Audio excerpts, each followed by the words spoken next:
ইউনূস সাহেবকে আমি ধন্যবাদ দিই, তিনি শুরু করেছেন এই আয়োজন। আমি মনে করি এই শুরুটা সম্পূর্ণ হবে আগামী দিনে নির্বাচিত গণতান্ত্রিক সরকারের মাধ্যমে। নির্বাচনের মধ্য দিয়ে যে সরকার আসবে সেই সরকার এই খুনিদের বিচার করবে।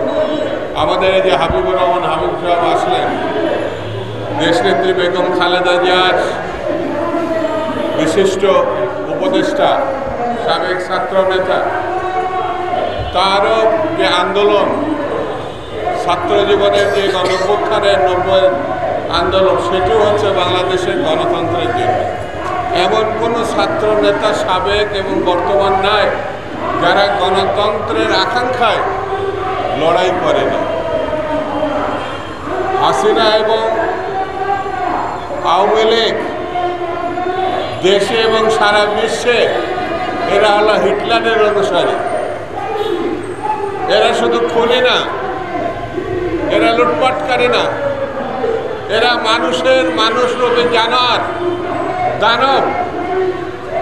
এদেরকে যদি আমরা বিচার না করতে পারি, আর এই দানব তৈরির যে কারিগর ছিল সে হচ্ছে সাবেক বিচারপতি। বিচারপতি বলতেও আমাদের ঘৃণা লাগে। এই খায়রুল এটা পাক্কা একটা বদমাইশ ছাড়া আর কিছু না। এর প্রতি যে কেন এখনো মিডিয়া, মানুষ প্রধান বচে শব্দ ব্যবহার করে, এটা আমি বুঝতে পারি। একটা খুনি,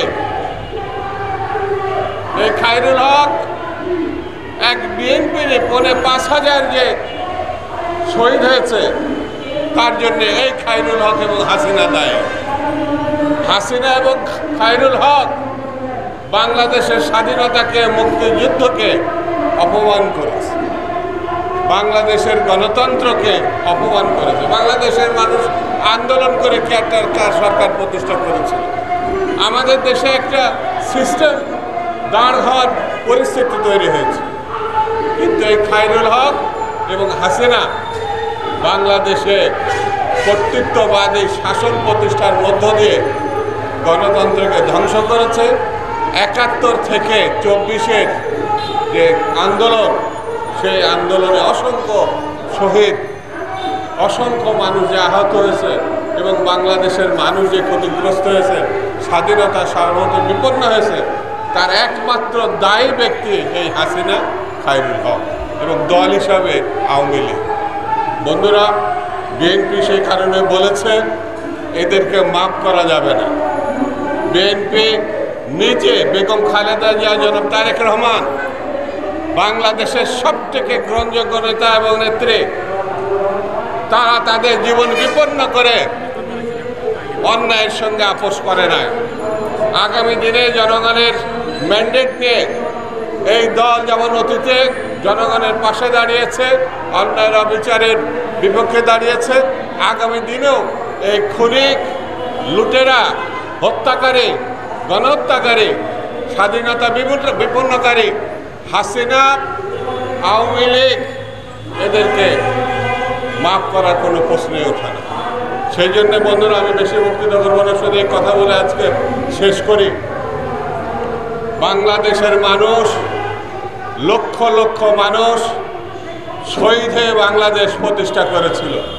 ধারাবাহিকভাবে ২৪-এ গণঅভ্যুত্থানে আমাদের ছেলেমেয়েরা যে ইতিহাস রচনা করেছে, সেই ইতিহাসের সঙ্গে কোনোভাবে বেইমানি করা চলবে না, কোনোভাবে তাকে তুচ্ছ তাচ্ছিল্য করা চলবে না। তাদের যে রক্ত, সেই রক্তের মধ্য দিয়ে গণতন্ত্র প্রতিষ্ঠার যে সম্ভাবনা দেখা দিয়েছে, সেটা আমাদেরকে লুপে নিতে হবে, হৃদয় দিয়ে ভালোবাসতে হবে এবং তা প্রতিষ্ঠা করতে হবে। এই জন্য আমাদের ঐক্যবদ্ধ থাকতে হবে এবং সামনের দিনগুলোতে আরও দৃঢ় ঐক্যবদ্ধ ভূমিকা পালন করতে হবে। সবাইকে এক জায়গায়, এক কাতারে আহ্বান করে আমি আমার বক্তব্য শেষ করছি। খুদা হাফেজ। বাংলাদেশ জিন্দাবাদ। এটা করুন, এটা